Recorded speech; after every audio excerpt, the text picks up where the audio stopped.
All right, everybody, what's going on? What's up? This your girl Tiffany coming through live in effect. So, today we're gonna be dealing with topic about Black history. Of course, I do it daily, and today's topic we're gonna be honoring the late Fannie Lou Hamer, who was a civil rights activist, right? And she was a sharecropper from Mississippi, but she also ran into politics as well in the Democratic Party, particularly. So this woman has really went through a whole lot. I mean, she experienced a lot to even just register to vote. And what I mean, she done went from losing her land on sharecropping, taking beat downs, being arrested. Like, it was troubling in Mississippi. Mississippi was a whole lot of trouble back then. All right. So, anyways, we're gonna get into our story. Make sure you share the video, and also make sure you subscribe and hit the notification bell whenever I'm on. So that way you'll be able to know when I'm coming in or beaming in. All right. So with that being said, let's go ahead and get started. All right. So you can see that. All right. So I'm going to read you a source, right? It comes from a PDF. It's called Icons of African American Protest, Trailblazing Activists of the Civil Rights Movement, Volume 1 and 2, written by Gladys L. Knight. Okay? Not the singer, but this is the author, all right? And so I'm going to scroll down to the story of Fannie Lou Hamer. All right, this is Fannie Lou Hamer. Okay? All right, and she was born on 1917 and she passed away in 1977. Okay? Now, we're going to read about her story. It says on October the 6th of 1917, Fannie Lou was born to James Lee and Lou Ella Bramlett Townsend in Montgomery County, Mississippi. She was the youngest of 20 children. When Hamer was 2 years old, the family moved to Sunflower County. Despite steady migration to cities in the South and the North since emancipation, the highest concentration of African Americans was still in the rural South. Fannie Lou's childhood was a microcosm of the life of those African Americans who stayed behind while their friends, relatives, and neighbors yearned to the irresistible allure or rumor of better treatment, eliminable job opportunities, and a higher standard of living. Okay? The Great Migration played a pivotal role in changing the racial landscape of the North and the West. It is estimated that some 7 million Blacks left the South during the major migrations from 1910 to 1940 and 1940 to 1970. With slavery behind them, Blacks were free to start new lives elsewhere. Industrial growth during wartime, America promised jobs and opportunity. And the fact that Jim Crow had no legal jurisdiction outside of the South was another draw. But poverty and racism continued to be a problem. And in time, the areas in which Blacks found refuge became ghettos.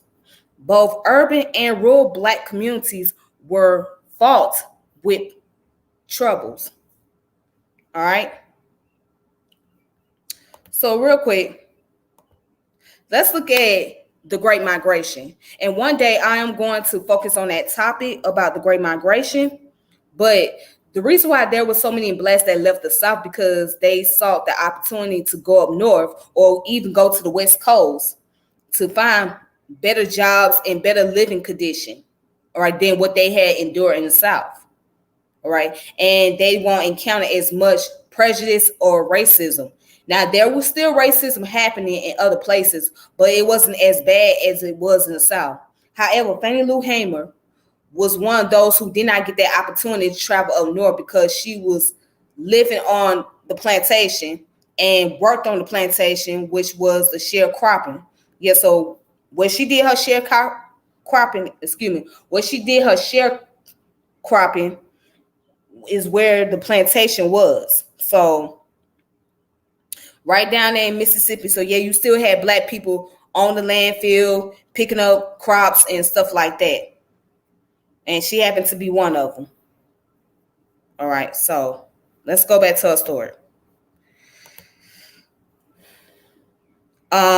It says life in the Deep South had changed little after the end of the Civil War. Fannie Lou's grandmother had been a slave. She had toiled on the plantation without pay, rights, or dignity of a name of her own.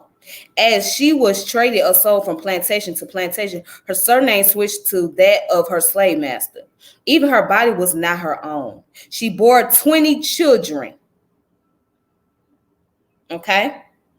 As a result of violent assault, she had 3 additional children, Luella among them, by a black man with whom she had a consensual relationship. This grandmother talked often about her life in slavery. Thus, Fannie Lou grew up with the knowledge of the horrors that had defined slavery times and persist in new forms.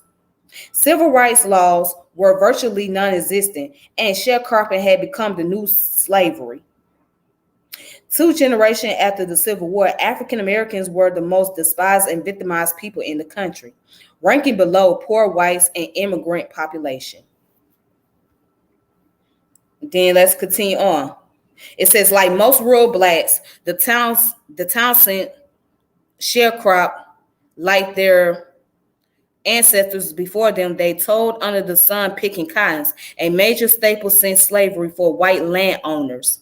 The predominantly black tenants rented their equipment and land to sharecroppers, who did all the physical labor, while the tenants hoarded the profits from cotton sales and cheated the sharecroppers at the scales. Sharecroppers grew deeper in debt.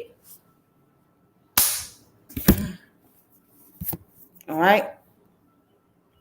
Now, real quick, we're going to go down and look up the definition of sharecropping.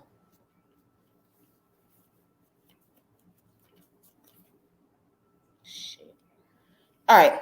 Sharecropping is a system of agricultural production that exists in various countries, but in the United States, it has a unique history. Sharecropping emerged in the South at the end of the Civil War from 1861 to 1865 as a way for white land owners to continue harvest crops on their land, even though they could no longer use slave labor. The legal end of slavery did not prevent whites from exploiting black labor, and sharecropping was one of the ways they accomplished that dubious feat.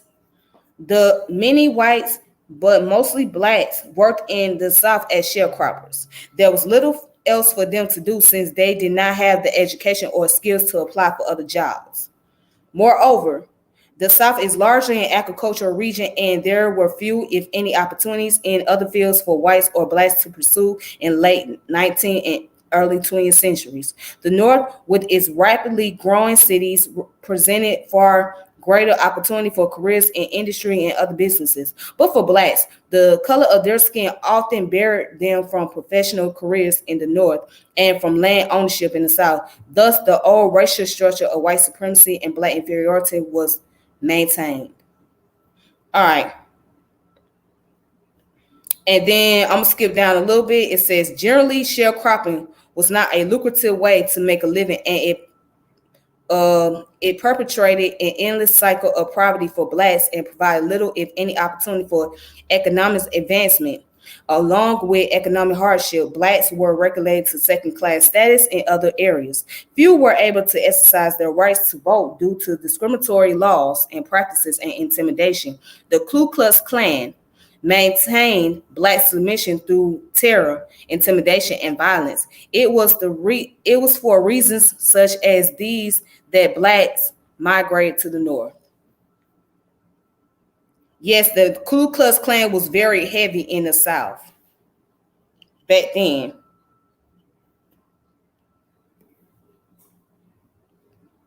All right. So we're gonna go ahead and skip down some paragraph a little bit. Okay. It says Fannie Lou's formal education was brief. Although Black were no longer forbidden to learn how to read and write, their educational opportunities were severely limited. The white schools were opening 7 months a year. Black schools in Sunflower County was open only for 4 months a year. Though she was a promising student, Fannie Lou had to quit school after the sixth grade to work full-time in the field. Fannie Lou was painfully conscious of such disparities. Even as a child, she was a shrewd and critical student of early 20th century life in the American South. She once vowed to her mother that if she ever got a chance to change conditions, she would. Later in life, her experiences and observation would become the foundation of her activism. All right. But still, the white world looked drastically better than her own. And once in a while, she longed to be white. Her mother was relentless in counterattacking her daughter's poor self-image, which was reinforced by society. There go that word, the negation of Blackness. Lou Ella did her best to bolster her daughter's sense of self-esteem. Self-worth. For example, she bought her daughter a black doll. This was a revolutionary act, as most Black girls had white dolls. All right. And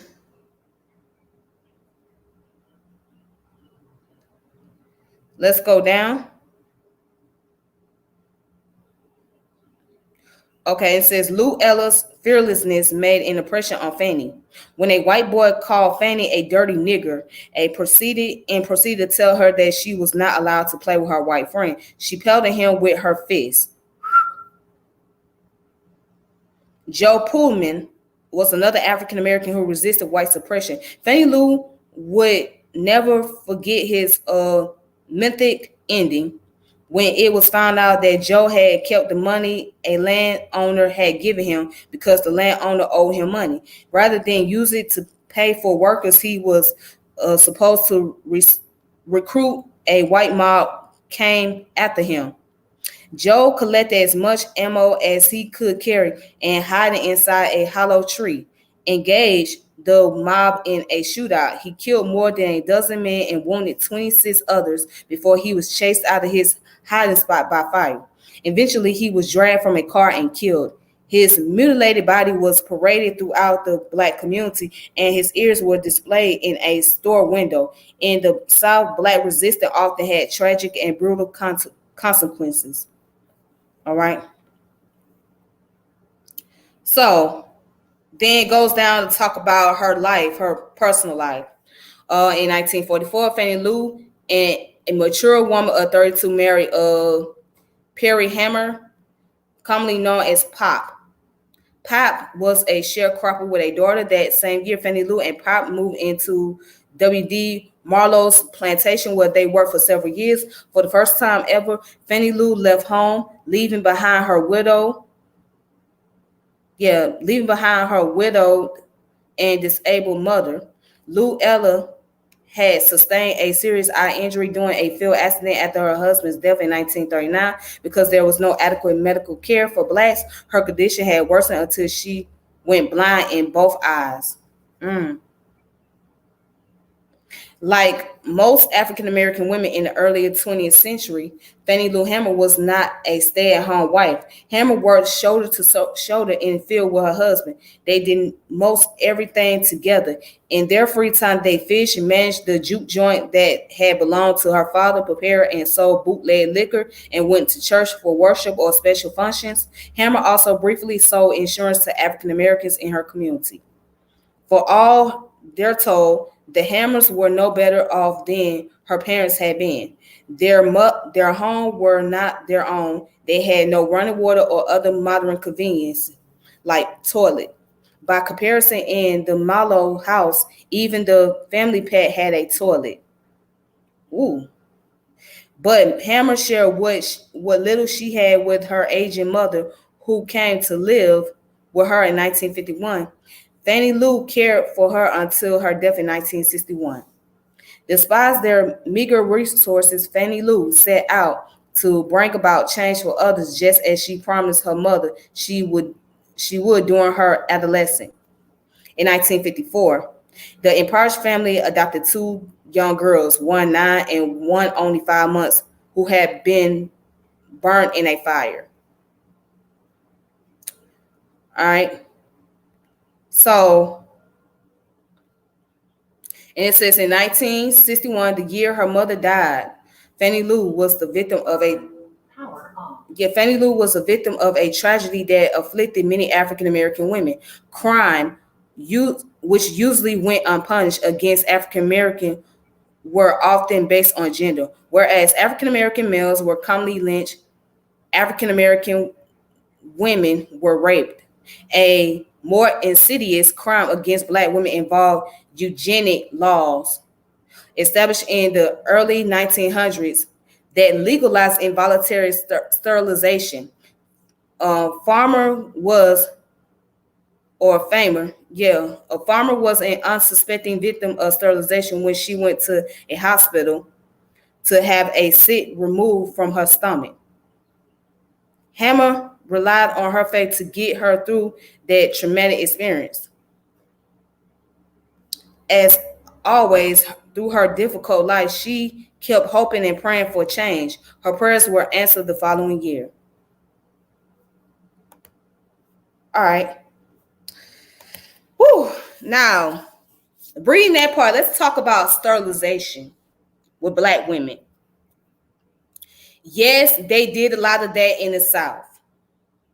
Okay, especially in places like Mississippi and North Carolina. There was a legal sterilization or involuntary legal sterilization. That means that they can sterilize you without your consent. And they mainly preyed on women who were illiterate, women who didn't really know how to read and write. So what they'll do, if they know that you couldn't read and write, they'll have you mark something on the paper. And then what they'll do is they'll tell you that, okay, you coming in for a surgery or whatever, right? And then you think you're going in for a surgery, but come to find out you getting your organs removed, you getting a hysterectomy, or you getting sterilized with a needle. Yeah, so it was to prevent the population, right? They were trying to control the they were trying to control the Black population by making it to where women could not be able to, overlay or become pregnant and have children. So that's what they were trying to do. That was the way of government being in control of the birth rates in the African American community. So yes, they did this from during her time period to up to the 70s. And it's still a continued practice. Like when you go to these women prisons, you'll find out they practice sterilization on them. They do. So yeah, her story is really deep and it's really scary. You know what I'm saying? And even as a Black woman, for me, it's very scary to just hear that you have gone through the process of being sterilized without consent.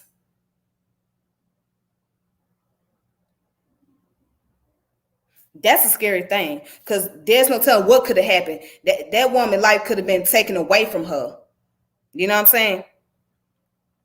But that's just how the law was back then. It was just very crucial like that. Very crucial. All right. So let's go ahead and look at her life of activism. All right. There's a lot of information, so I'm going to have to skip over. But I'm going to read this part. It says Fannie Lou Hamer had heard about the meeting from a friend at church. She was told that some people from the Council of Federate Organization would be in town to talk to them about their voting rights and how to vote. The COFO was a blend of several civil rights organizations: the National Association for the Advancement of Colored People, the Southern Christian Leadership Conference, the National Urban League, the Congress of Racial Equality, and the Student Nonviolent Coordinating Committee. It was SNCC, which had facilitated the meeting in Ruleville with whom Hamer was most impressed. SNCC was run by young adults with a strong interest in localized grassroots activities. Thus, the organization openly welcomed the participation of ordinary and mostly poor people like Hamer. Hamer received permission from Pap to go to the meeting held on August 27 at the Williams Chapel Missionary Baptist Church, the only church that would allow the dangerous meeting. Voting rights was a touchy issue in the South and had been since African American men were enfranchised during Reconstruction in 1865. To keep African Americans from voting, white used violence, intimidation, and other malevolent tactics. The federal government intervened until the end of Reconstruction. Discriminatory laws followed. Voting became inconceivable and hazardous to the general black population. Tough literacy tests and barefaced bullying kept black men and women. Women's suffrage became official in 1920 with the ratification of the 19th Amendment from voting. By keeping African Americans from voting, white believed they were averting any challenge to their control and power. In Sunflower County, African Americans constituted 61% of the voting potentials. The meeting Hamer attended was life-altering. Like the other women, she probably wore a plain dress and feigned herself as she sat on one of the pews. Hamer had long, coarse black hair, which sometimes spun into a bun or sometimes wore down. Hamer was stunned to learn that she could vote. She had not known that voting was her right. When the question was asked if anyone would make the trip to Indianola courthouse to register to vote, Hamer was among the first to volunteer. All right. Now, let's go down here and read about her register to vote, because when she tried to register to vote, something tragic happened. All right. Let's read. The bus carrying those who became known as the Indianola 18, right?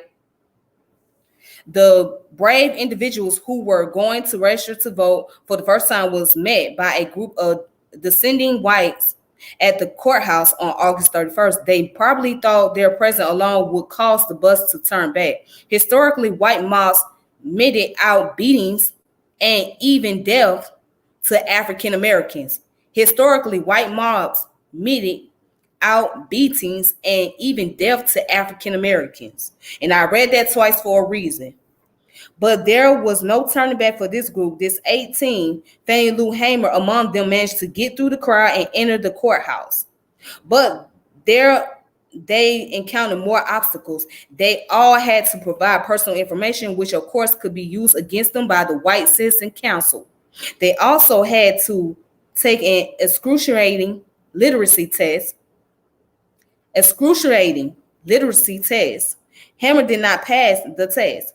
On their way back home, the group was stopped and harassed by a police officer. The officer searched for any excuse, no matter how outlandish, to cause trouble for these citizens. He even threatened to arrest the driver if he did not pay a $30 fine because the color of the bus was wrong. The passengers, who were willing to go to jail together if it came to that, reached down among their sparse pockets and purses and paid the fine. When Hamer returned home, she probably could not wait to tell her husband and her children about what had happened, but her children had something to tell her. Mr. Maslow, who had more than likely found out about Hamer's trip to Indianola thanks to the questionnaire she had filled out, had ordered her to withdraw her registration application or leave the plantation where she and her husband had worked for 18 years.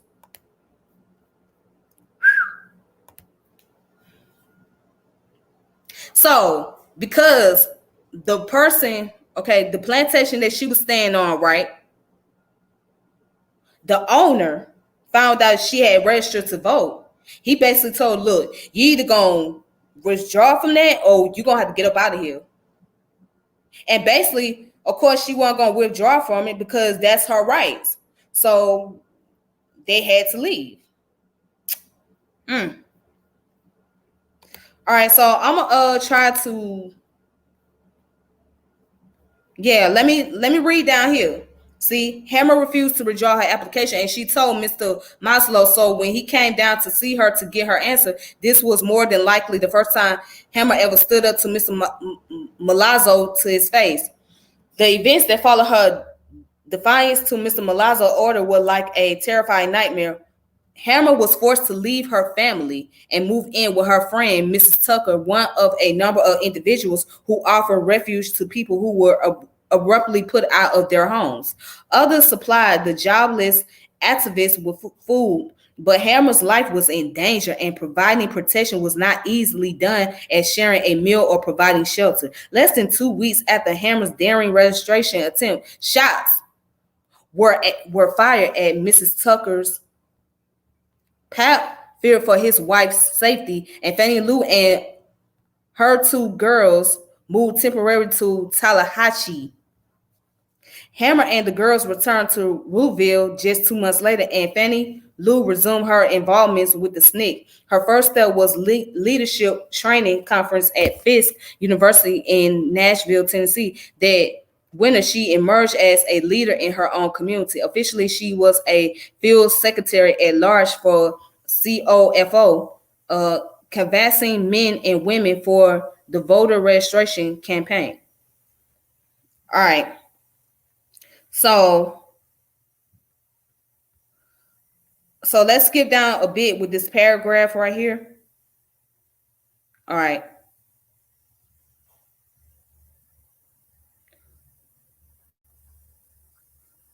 Okay, it says, however, ready Hammer was to assume her new role as activist. It proved to be a challenge to her family. To minimize the strain on her relationship with her husband, Hammer made small but significant concession. She kept Pap abreast of what she was doing and agreed to regularly check in with him. And Hammer was doing a lot, teaching classes, facilitating workshops, serving as an intermediary for the needy, and even fundraising. For this woman with only 6 years of schooling was good at what she did. Hammer received no income for this work, nor could she find work elsewhere. Weiss did not employ activists. Her husband, simply through his association with Hammer, was barred from taking on any work. When the family moved to Lafayette Street in December of 1962, they did so on the charity of friends and family. Food was supplied largely through donation, okay, raised by her own efforts through her involvement with SNCC. The food helped to feed not only herself, but many families in Mississippi. In that same month that the Hammers moved to their new home, Fannie Lou tried to register to vote for the second time. The following month, she took the literacy test again, and this time she passed. Her name, along with all the others new voters, were published in the local paper. The newly registered voters became targets of a vicious cycle of harassment. The Hammer family received on a daily basis threatening phone calls, letters, visits from the white men with rifles. There were falsified bills to contend with as well, exacerbating an already difficult living situation. Finally, in 1963, Fannie Lou Hamer and other activists were arrested in Winola. What happened in that jail was one of the most terrifying events of her life. I don't even want to know. I think I want to skip that part. I don't even want to know. Well, you know what? Should I read this part? Maybe I should. Maybe. Just maybe. Maybe I should. Okay. So, Fannie Lou Hamer and Winola arrest. Fannie Lou Hamer and 7 others, 3 men and 4 women, were returning home from voter registration training in Charleston, South Carolina, when they ran into serious trouble. At the start of the trip, the bus driver became angry when all the black group stood in line in front of the whites. He pushed some of Hamer's group to the ground, let the white passengers move to the front of the line, and then forced the blacks to sit in the back of the bus, which was unlawful. Hamer's group tried to get the bus driver's name, as they had been trained to do, and wrote down his badge number. His response to their protest mirrored the general reaction of Southern whites to the dismantling of discriminatory Jim Crow laws. Nigger don't have no civil rights, he told them. At subsequent stops, the driver was seen making numerous phone calls from the public phones. And that during a layover in Winola, the trouble began. Whites, undoubtedly altered by the driver, appeared and milled around the bus. A highway patrolman and a police chief and a sheriff observed without providing protection to activists. Hamer stayed on the bus while a few of the members of the group entered a restaurant for a snack. They were refused service. The police chief and the patrolman told the activists to get out. Woo! And let's read this part. The group returned to the bus where one of the activists suggested they tried to get information about the officers to report them. June Johnson, the youngest of the group at 16 years old, began writing down the license number of one of the officers. The highway patrolman escalated the situation by arresting all but two of the activists who were able to get away to get help. Hamer was roughly kicked and cursed as she entered the police car. And the violence started as soon as the activists were booked into jail. Both Elvester Simpson and June Johnson were pounced on during the booking process. June Johnson was viciously beaten. They forced her to wash herself in her clothes to hide the evidence, but she managed to hide her underclothes, which she would later give to her mother. Poor June was so badly beaten that her eye appeared to dangle from its socket.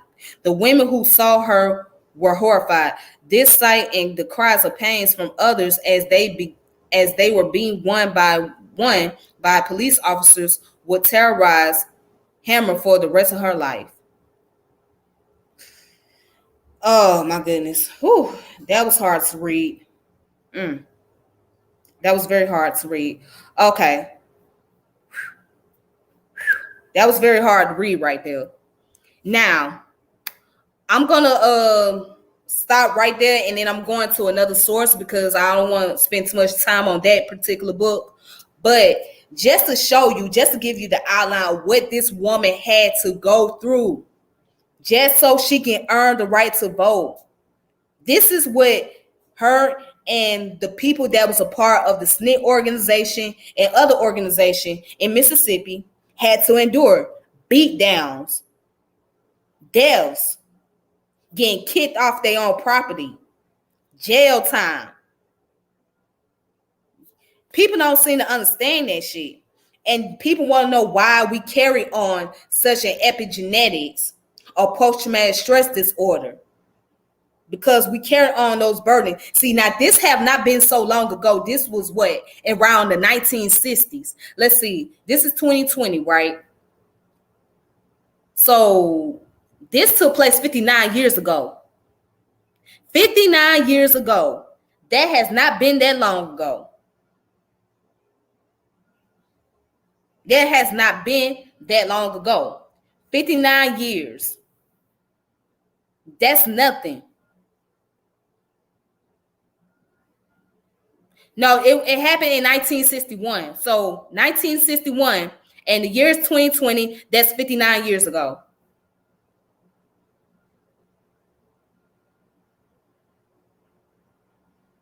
Then you want to know why our condition remains the same. Why we have such horror issues of mental health. People, you know what? I'm going to say something real quick. People expect that we should just stop talking about racism, talking about the things that our ancestors had to endure, right? And they thinking because you quit talking about racism, it's just going to go away. It's just going to disappear. No. It's not going to disappear. It doesn't just go away. It's not like you got a cure for that. It doesn't happen like that. As much as we want to talk about people coming together, love all humanity. Yes, that sounds good, but guess what? All humanity don't love you. That's the part that we don't want to accept. We want humanity to love us, but all humanity don't love you. All humanity don't love you. All right.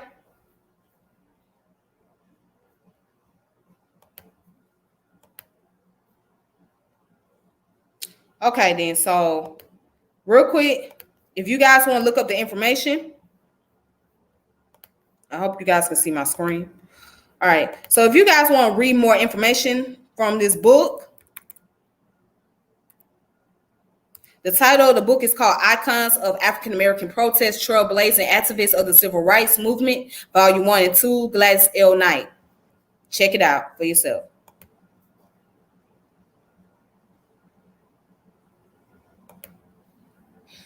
All right. So, now I got another source that I want to present to you that's is a continuation of her life. You can also look it up. All right, so I'm on this website called the archive.org, okay? So this book right here deals with the story of Fannie Lou Hamer. All right, so I'm gonna skip some of the pages.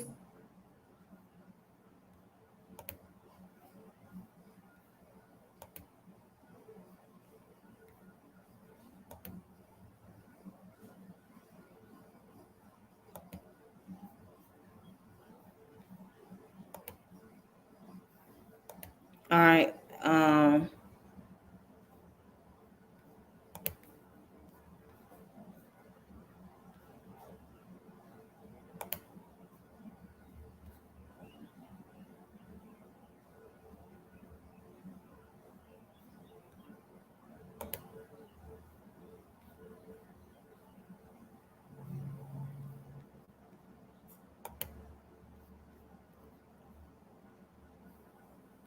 All right, so I'm about to skip some of the pages here.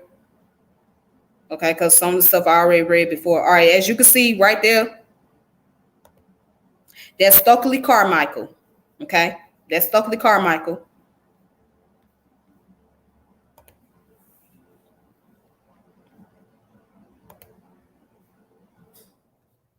All right, and see, this is what happened in New Jersey. Here's the police officer surrounding the protesters.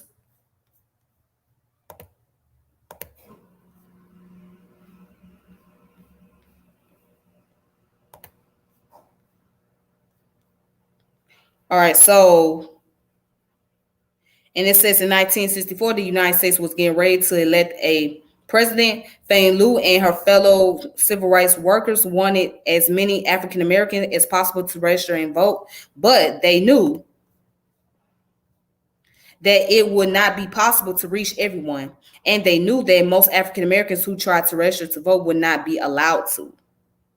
It says before presidential election, each major political party holds a national convention. A political party is an organization that runs candidates in an election. Two major parties in the United States are the Democratic Party and the Republican Party. Usually each state sent a delegation or a group of people to each national convention. The delegation from Mississippi had always been completely white. They were supposed to represent the whole state of Mississippi, but they really only represent new political party, the Mississippi Freedom Democratic Party. This party had both white and black members. Okay. And in New Jersey in 1964, Fannie Lou went to Democratic National Convention in Atlantic City, New Jersey. She was a part of the Mississippi Freedom Democratic Party's delegation. They asked to represent the state of Mississippi. They wanted to replace all white Mississippi Democratic Party delegation. All right. So the Democratic Party had decided which delegation represented Mississippi. Many famous civil rights leaders, including Dr. Martin Luther King Jr., spoke to the Democratic Party. They argued that an all-white delegation could not represent the whole state. But the speaker, everyone remembered later, was Fannie Lou Hamer. Okay. All right. There go Andrew Young. And as you guys know, that Andrew Young was the mayor here in Atlanta. Yes. He was the second African American to be a mayor. But anyways, let's continue. Oops.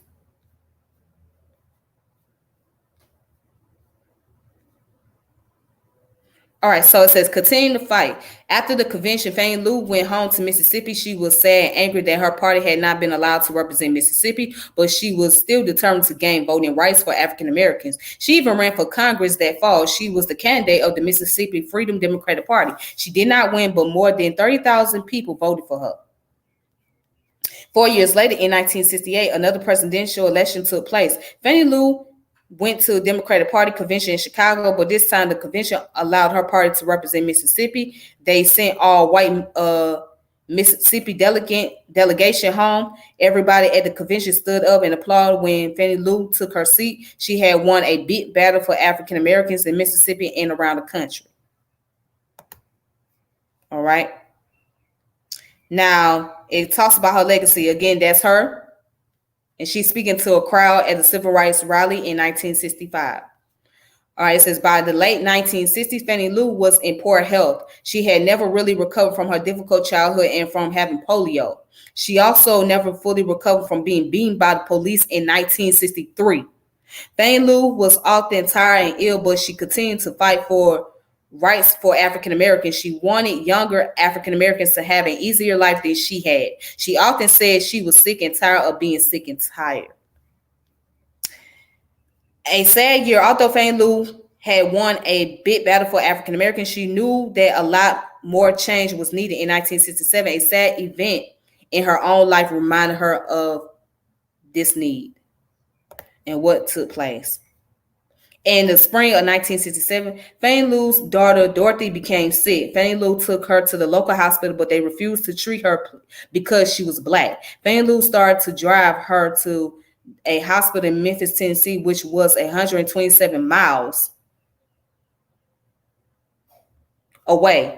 Dorothy died on the way to Memphis. She left 2 young daughters. Dorothy's husband had been wounded in the war in Vietnam and could not take care of the girls. So at the age 50, Fannie Lou and her husband adopted their 2 grandchildren. Helping the poor. Fannie Lou's life had changed a great deal since she boarded that yellow bus in 1962. At the time, she had never been outside of Mississippi. Only a few years later, she was traveling around the country. People everywhere knew who Fannie Lou was. They wanted to hear her thoughts on civil rights struggle. She even taught a class at Shaw University at Raleigh, North Carolina. And in 1969, Fannie Lou started a small business called the Freedom Farm Cooperative. She bought some farmland and helped poor people, both Black and white, grow crops. She wanted to make sure that poor people would have enough to eat. She remembered too many times in her own life she went hungry. The food grown on Freedom Farm helped feed 1,500 people. Okay. All right, and then she also helped to start the Head Start program to children in Mississippi as well. So Fannie Lou helped poor people in other ways. Also, she helped bring the Head Start program to Mississippi countryside. Under this program, children from poor families could begin school at age 3. This helped them to do well in school when they were older. And Fannie Lou worried about children from poor families who were left alone while their parents worked. In those days, most mothers did not hold jobs outside the home. They stayed home to take care of their children, but many poor mothers had to work. All right. Long hours. Hold on. Yo, look at her face, man. Do y'all see her face? Look how she's looking at this lady. This face right here is just so priceless. Look how she's looking at this lady right here. Anyways, long hours to buy foods for their families. Fannie Lou helped start a child care center so that their children would be taken care of while their mothers worked. Housing for poor workers in Mississippi also worried Fannie Lou. She remembered that what was like to live in a house owned by someone else, and anytime the owner could throw the family out, as Fannie Lou's boss had done to her. So Fannie Lou joined a group called the Young World Developers. This group helped build houses for both African Americans and white families in need. I just can't help to look at the face though, like, okay, now she She was a respected civil rights leader who spoke in front of many audience. Here she is one of the speakers at the National Women's Political Caucus on July 1971. This shit is so funny right here. I'm sorry. Like, that face is priceless. That face just tells it all. Like, that face asking, can I trust you? Do I trust you? If y'all can't see that, hold on. Let me zoom that up a little bit. That face right there says, hey, do I trust you? Or can I trust you? You don't even look too trustworthy to me.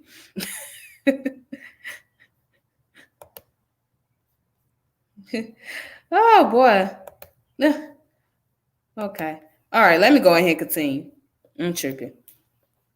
All right. So during her lifetime, Fannie Lou received many honors. Many universities awarded her honorary degrees. An honorary degree is given to recognize important work a person has done, not because the person graduated from the university. Fannie Lou received honorary degrees from schools including Shaw University, Howard University, Morehouse College, and Columbia College in Chicago. Wow, I didn't know she received an honorary degree from Morehouse College.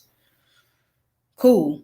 It says Fannie Lou received other honors from around the country. In 1969, she was invited to the White House for a conference on health and nutrition. And in 1970, the high school in Ruleville, Mississippi held Fannie Lou Hamer Day. 6 years later, in 1976, the town of Ruleville celebrated Fannie Lou Hamer Day. Black and white people honor their famous resident together.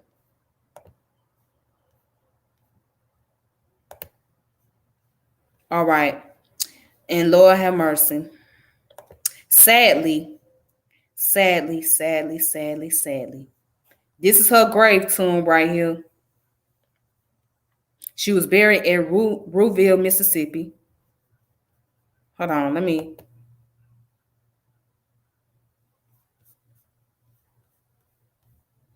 All right. I'm back, you guys. Sorry about that. Okay, so sadly, Fannie Lou Hamer passed away. So by the 1970s, Fannie Lou had several illnesses. She often had to spend time in hospital because she had a disease called diabetes, which made it hard for her body to fight infections. Her heart was also weak. Because of poverty, she had a poor diet and poor health care for most of her life. In 1976, she found she had breast cancer. She had an operation, but she did not fully recover. She died on March 14th, 1977 in Mount Bow, Mississippi, which is an all-black town. So look up Mount Bow, which is a black town in Mississippi. Yep. She was 59 years old. People around the country mourned for Fannie Lou. They knew they had lost one of the nation's strongest civil rights fighters. Fannie Lou action has changed the lives of many African Americans. She has shown that all people are capable of using their lives for good. She has shown that being brave in the face of fear can bring about change. At her funeral in Ruleville, many famous people from around the country spoke. The U.S. ambassador to the United Nations, Andrew Young, was one of the speakers. He told the crowded church, none of us would have been where we are now had she not been there then. After he spoke, he led the church and sang In This Little Light of Mine. I remember that song. At her funeral in Ruleville, many famous people from around the country spoke. Hold on. Okay, I already read that part. Yeah, I read that part. Okay. So here's the glossary in the back of this book right here. Okay. Now let's look at what the Ku Klux Klan is. It's an organization that believes white Christians are better than other people. It sometimes burn African American houses and churches and murder African Americans. Yeah, that's what they did. Oh boy. All right. So with that being said, yeah, that's her biography. And if you want to really like get into more research about more information, here I'm gonna show you something else. I'm not gonna read them to you, but I'm gonna show you.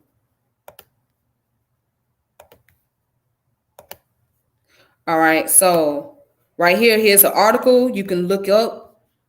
Okay, it's from UCLA, National Black Law Journal. Fannie Lou Hamer, Mississippi grassroots organizer. All right, and the journal is called the National Black Law Journal. All right, and it was written in 1972, peer reviewed. Fannie Lou Hamer, Mississippi grassroots organizer by Susan Johnson.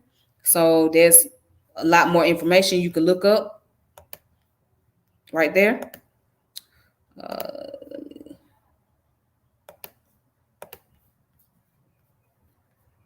Then here's another information that you guys can look into as well.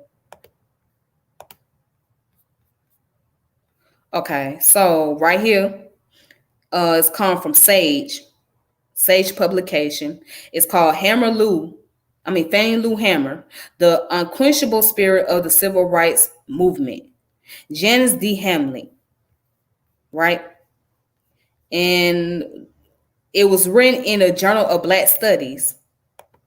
If y'all can see that. Yeah, it was written in the Journal of Black Studies on May 1996, volume 26, number 5, special issues, The Voices of African American Women in the Civil Rights Movement, page 560 to 576. All right. Okay, so it was written by Janice D. Hamlet, Shippensburg University. All right. So you can find that information up for yourself.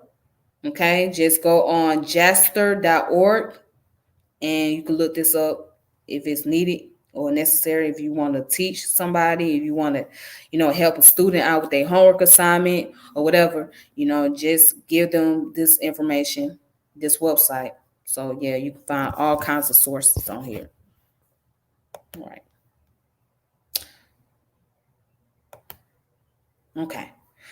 All right. Now I want to play a video, okay, where she did an interview. It's not long. It's like a 2-minute video. And this interview was done in 1968. So let's go ahead and play that video real fast.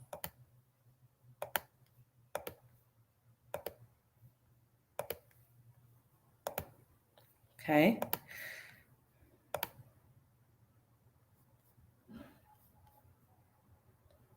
Mississippi is still a very rough place. Hold on. Give me a second, you guys. Sorry about that. I didn't even turn the sound up on here. Let me.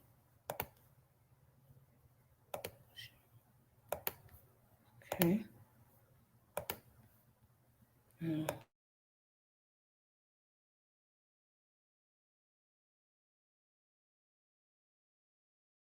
Mississippi is still a very rough place. People is not just walking up like they used to do in the past, walking out, shooting a man down or getting maybe 200 or 300 people carrying you out and lynching you, but it's in a more settled way. They can let you starve to death, not give you jobs. These are some of the things that's happening right now in Mississippi. See, Mississippi is not actually Mississippi's problem. Mississippi is America's problem. Because if America wanted to do something about what has been going on in Mississippi, it could have stopped by now. It wouldn't have been in the past few years between 40 and 50 churches bombed and burned. You see, and this lead me to say, all of the burning and bombing that was done to us and the houses, nobody never said too much about that, and nothing was done. But let something be burned, by a black man, and then, my God, you see, the flag is drenched with our blood. Because, you see, so many of our ancestors was killed because we have never accepted slavery. We had to live on it, but we've never wanted it. So we know that this flag is drenched with our blood. So what the young people are saying now, give us a chance to be young men, respected as a man. As we know, this country was built on the black backs of black people across this country.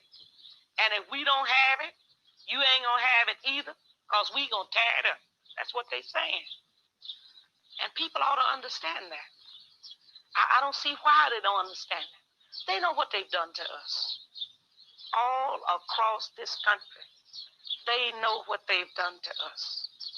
This country is desperately sick, and man is on the critical list. I really don't know where we go from here.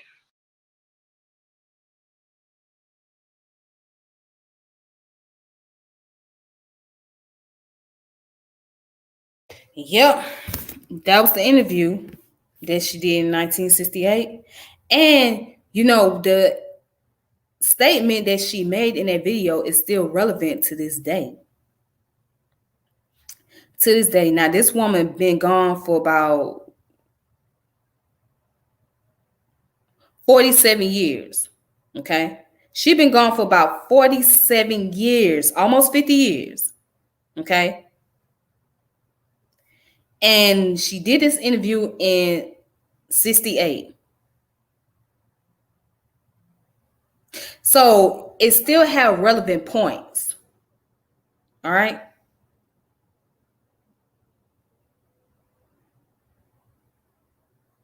So all her life she's been fighting. Not only has she been fighting for the right to vote, but she's been fighting for liberation. She's been fighting for a right to live and survive and just have a substantial lifestyle, such as her white counterparts.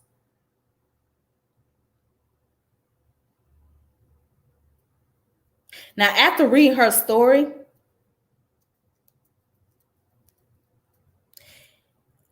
this explains why. One of the reasons why Black people have the attitude they have, especially towards white people. Yeah. Why we have this attitude that we have about America. Because let's be 100% honest.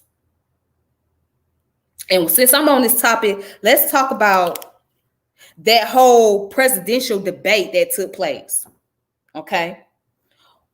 When that debate happened between Joe Biden and Donald Trump, what I was looking at was a roasting contest. That's what I was seeing, a roasting contest. One candidate roasting the other candidate, telling each other to shut up, calling each other clown. It was a travesty. It was a major league joke. That's how I thought of it. It was such a joke that I didn't even want to watch the rest of it. I said, what the hell is this? And what I saw, and I'm going to say this, I saw white supremacy versus white supremacy. That's what I seen. A white supremacy liberal versus a white supremacy conservative.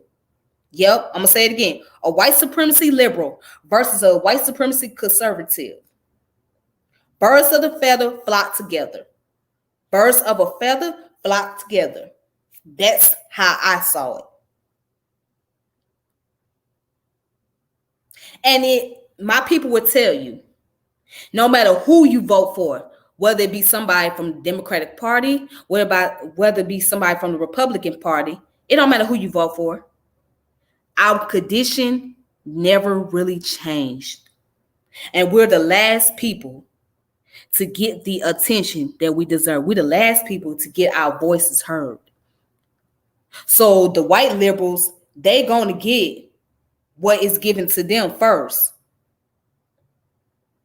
The white conservatives, they're going to get what is given to them first. You got to remember, each political party is going to cater to those who are privileged before they come down to us, because we're the last ones to get the attention. We're the very last people. That's why Black people say, voting defeats the purpose. Because what is it going to do? It's not going to get me out of my condition. It's not going to remove me out of poverty. You know what I'm saying? It's still the same old shit. That's how they see it. It's still the same old shit. So it don't matter who you throw in there. You had Obama. Okay, we thought that by having a Black president, was going to help black people. No. Because guess what? Black folks were still in the same condition with Obama. You still had mass incarceration. And now look at COVID-19. Look at this pandemic. We're still fucked up as a people, as a whole. Now, some of you may make an argument that, well, you got some black wealthy people. Yeah, but they don't make up a large number compared to those white counterparts. They only make up a minority. They only make up a small percentage of those who are wealthy.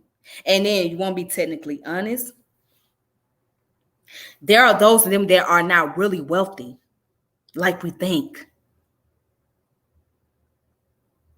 Wait till the IRS come in. Then you're going to find out who really got the money.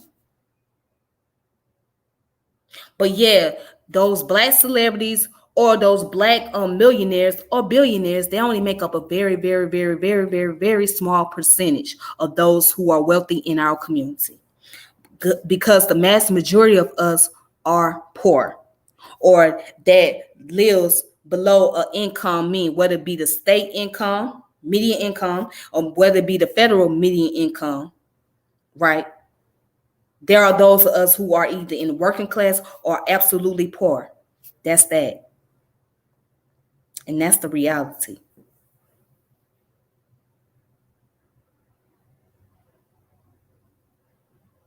That's what it was and is. Two old white men arguing for power, and black people is not in consideration for anything good. No. And did you know what your President Trump said? Oh, when the question came about what you gonna do about the white supremacy group, right? Are you gonna ever get rid of the white supremacy group? You know what he said? Well, they just have to stand back and stand out. No, stand back and stand by. That's what he said. Stand back and stand by. That's his exact response. So therefore, President Trump let it be known that he has no intention of getting rid of the white supremacy groups. Stand back and stand by is what he responded. And Joe Biden, I don't think he don't really care too much about Black Lives Matter. Now, a lot of us have issue with the Black Lives Matter organization, but the slogan is true in itself. But do you think Joe Biden really care about Black lives? No. We are the guinea pig. We're like, let me show y'all the chess piece. We're like the pawns, okay? We're like the pawns in a chess game. That's what we are. We are the pawns. We are the pawns for these two white men. So as long as they try to get our vote, right, they'll say any and everything to get our vote just so they can be in that position of power. So whether it be Biden, whether it be Trump. So black people think they winning if they vote for Biden. No, you're really not winning. Because if you look back on what the bill that he had in the past, you'll think twice. You'll think twice about that.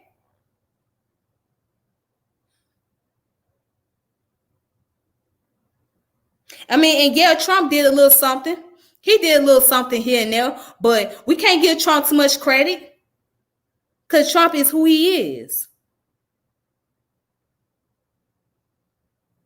He see this more as a business than a politics. That's what he really see, because you got to remember, Trump started off as a businessman owning real estates.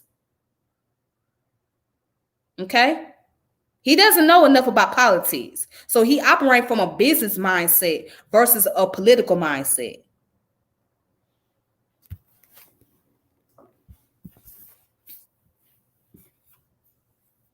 So anyways, you guys, thank you for watching and tuning in. If you want to share this video, you're more than welcome to do so. And thank you guys for the comments.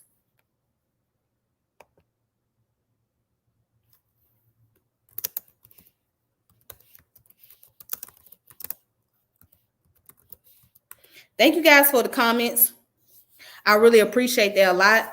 Make sure you subscribe to my channel, hit the notification bell. Also, if you guys want to get on the platform one day with me and you want to have a discussion about a subject matter, a relevant subject, then we can do that as well. Just let me know. Just hit me up. It's best to hit me up on Facebook. Hit me up on Tiffany French Facebook. Yeah, so that way I can get you guys on the platform and we can have a discussion. Or if you want me to come on your page, right?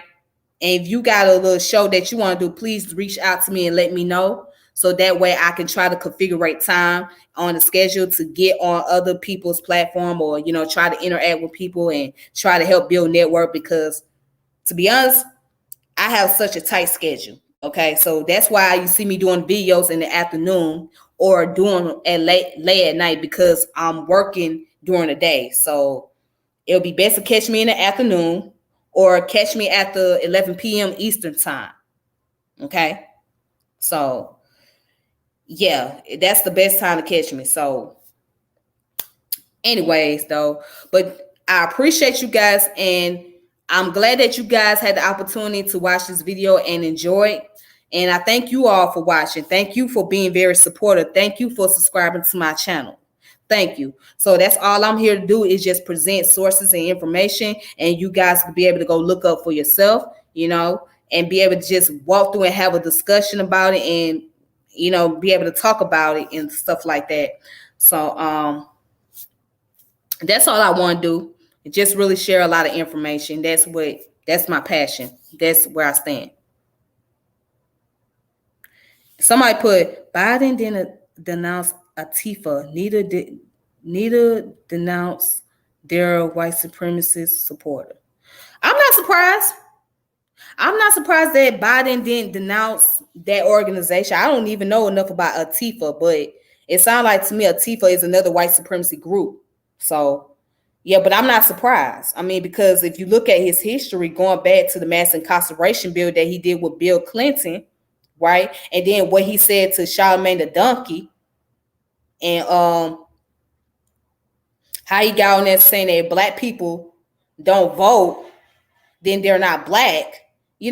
So yeah, he's pretty much shown and proved that he's a racist too. So again, it's white supremacy versus white supremacy. It's just one is a conservative and one is a liberal. That's the only difference. But our people not seeing that. They're not getting that. Well, there are those that do, but there are those that don't get it. There are those that don't see it. They see Democratic, and that's all they want is Democrat, not Republican. And I'm talking about those of our people in our community. But everybody else, they're one and the same. There's really no difference. One is just conservative, one is just a liberal. That's all. All right. So let me go ahead and log off of here. You all have a wonderful day. Be safe. And until next time, I'll reconnect with you guys. So peace. All right. Thank you.